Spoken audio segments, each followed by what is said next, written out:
جب ایکسپورٹس کم ہوں گی اس کا مطلب ڈالر کم آنے شروع ہوں گے. جب ڈالر کم آنے شروع ہوں گے بیرونی ملک کا خسارہ بڑھ جائے گا. جب وہ خسارہ بڑھے گا روپے کے اوپر اور پریشر پڑ جائے گا. تو ٹیکسٹائل 20% انڈسٹری بند ہو گئی ہے. سیمنٹ 34% سیمنٹ سیلز کم ہو گئی ہیں. پٹرول جس کے اوپر بھی گورنمنٹ پیسہ بناتی ہے, جب پٹرول زیادہ بکتا ہے تو گورنمنٹ کی آمدنی میں اضافہ ہوتا ہے. 22% پٹرول مہنگائی کی وجہ سے وہ کم ہو گیا. اور اب جو دو چیزیں ہم پاکستان فیس کر رہے ہیں, ایک طرف مہنگائی, دوسری طرف بے روزگاری, جس کی وجہ سے ورلڈ بینک اور IMF اب کہہ رہی ہیں کہ پاکستان انتشار کی طرف جا رہا ہے, سول انریسٹ کی طرف جا رہا ہے, سری لنکا والے سچویشن کی طرف جا رہا ہے, کیونکہ ان کے پاس اب کوئی حل نہیں ہے اس کا. تو میں آخر میں اب جو جس کی وجہ سے میں نے یہ آج آپ کے سامنے پریس کانفرنس کی تھی, میں جو آپ کے سامنے اب چیز رکھنا چاہتا ہوں وہ کیا ہے. ایک میں آپ کو فگر دیتا ہوں. ایک ہوتی ہے انٹرنیشنلی ایک ملک کی رسک ہوتی ہے, یعنی اگر ہم اس ملک کو قرضہ دیں تو وہ کیا چانس ہے وہ قرضہ واپس کرنے کی, اس ملک کو وہ کیا اس کے پاس اتنی سکت ہے کہ وہ قرضہ واپس کر سکتی ہے. پاکستان کی جو فائنینسنگ ہے, یعنی ہمیں ہر سال, اس سال ہمیں $30 ارب ہمیں فائنینس کرنا ہے. یعنی $30 ارب کی ہم نے جو ہمارے اوپر لائبلٹیز ہیں, ہم نے جو قرضے لیے ہوئے ہیں, ان کی قسطیں ہیں, ان کے اوپر جو سود دینا ہے, وہ ہے $30 ارب. IMF, ورلڈ بینک اور ایشین ڈیولپمنٹ بینک, ان کا جو ملا کے بھی ہمارے پاس پیسہ آئے گا نا, کیونکہ ہم نے IMF ڈیل سائن کر دی ہے, وہ بنے گا $8 ارب. باقی $22 ارب ہمیں دنیا سے فائنینس کروانا ہے.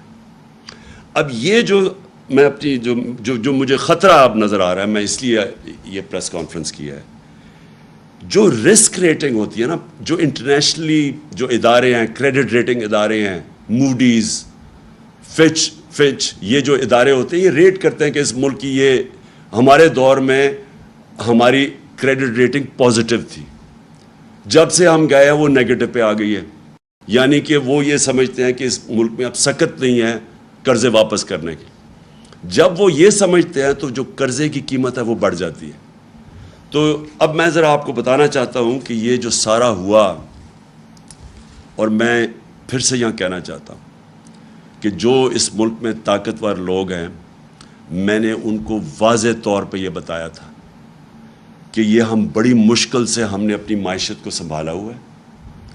اگر اس ملک میں سیاسی استحکام نہ رہا, اگر آپ نے یہ پولیٹیکل ڈیسٹیبلائزیشن ہونے دی, کیونکہ پاور تو جس کے پاس ہے وہ روک سکتے تھے یہ جو سازش ہوئی ہے ہمارے خلاف.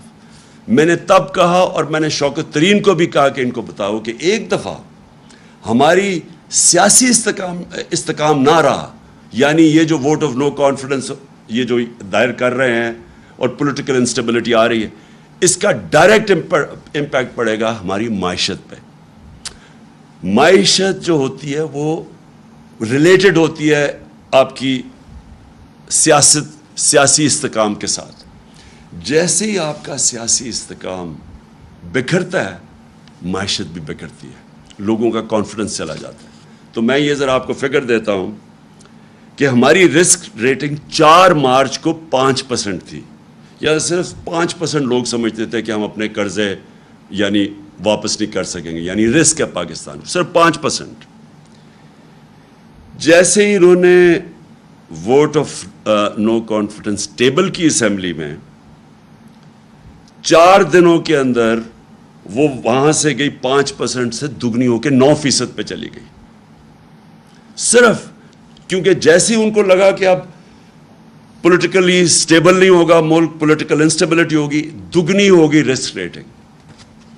اور آج کیا ہے, آج پاکستان کی جو رسک ریٹنگ ہے 22.7 ہے.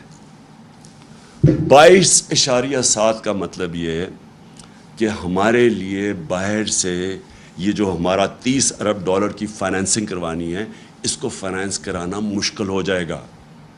جو بینکس ہیں وہ ہمیں پیسے دیتے ہوئے ڈریں گے کیونکہ رسک پہنچ گئی ہے 22.7%. میری جو یہ صرف میڈیا ٹاک اس لیے ہے. میں پھر سے یہ کہتا ہوں کہ اگر جلدی سے جلدی صاف اور شفاف الیکشن کرواؤ, مجھے اس کا کوئی اتنا زیادہ فائدہ نہیں ہے پرسنلی اس وقت, کیونکہ ہمارا تو اللہ کا کرم ہے کہ جیسے جیسے یہ ملک اس طرف لے کے جا رہا ہے, مہنگائی بڑھ رہی ہے, ان کی شکلیں دیکھ رہے ہیں, اپنے کرپشن کیسز بچا رہے ہیں, ملک سنبھالا نہیں جا رہا. ہمارا تو گراف اوپر جا رہا ہے لیکن ملک نیچے جا رہا ہے.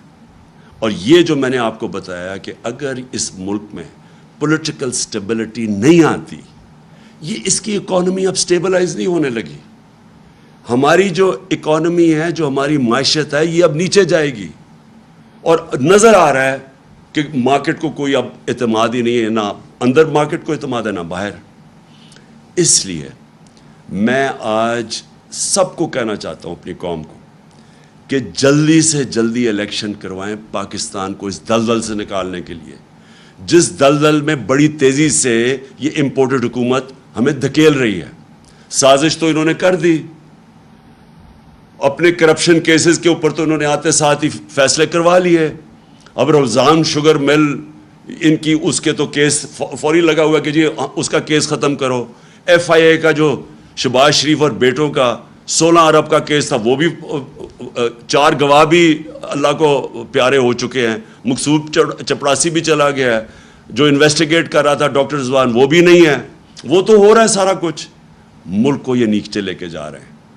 تو آج میں اپنی ساری قوم سے اپیل کرتا ہوں کہ یہ اس ملک کو اگر ہم نے مزید اس دلدل سے نکالنا ہے, اس طرح کی مہنگائی سے بچانا ہے جس طرف جا رہی ہے چیزیں مہنگی.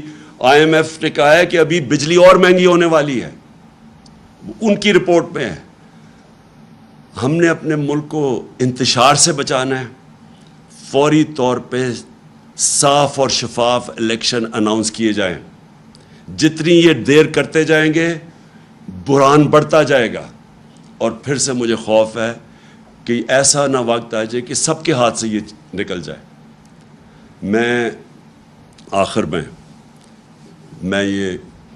میں صرف ایک چیز سے ختم کرتا ہوں کہ بجائے اس کے کہ ہم صبر سے یہ ساری جس طرح کے ہمیں دیوار سے لگایا جا رہا ہے, کیسز کی بارش ہوئی ہے, کبھی دہشت گردی کا کیس اور کبھی کوئی کیس, اور ہر دوسرے دن کوئی نئی ایف آئی آر, اور جو ہمارے لوگوں کے اوپر دبایا جا رہا ہے. میڈیا ہاؤسز, میڈیا کے اندر جو صحافی جو لگتا ہے کہ ہمیں سپورٹ کر رہے ہیں, ان کے پیچھے پڑے ہوئے ہیں.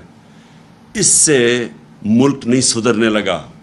اگر کسی کا خیال ہے کہ یہ فیشسٹ ٹیکٹکس سے یہ کسی طرح یہ زیادہ دیر ٹھہر جائیں گے, یہ ملک کو ہی نقصان پہنچا رہے ہیں. کوئی نہیں روک سکتا اس ملک میں انتشار کو اگر اسی طرح یہ چلتے رہے. اور میں دیکھ رہا ہوں جس طرح دیوار کے خلاف لگایا جا رہا ہے. میں آج صرف اس چیز پہ ختم کرتا ہوں کہ یہ زیادہ دیر اب ہمارا صبر نہیں رہے گا. اگر یہ اسی طرح چلتے رہے اور ملک کو اسی طرح نیچے لے جاتے رہے تو ہمیں پھر ایک کال دینی پڑے گی اپنی عوام کو. پاکستان پائندہ باد.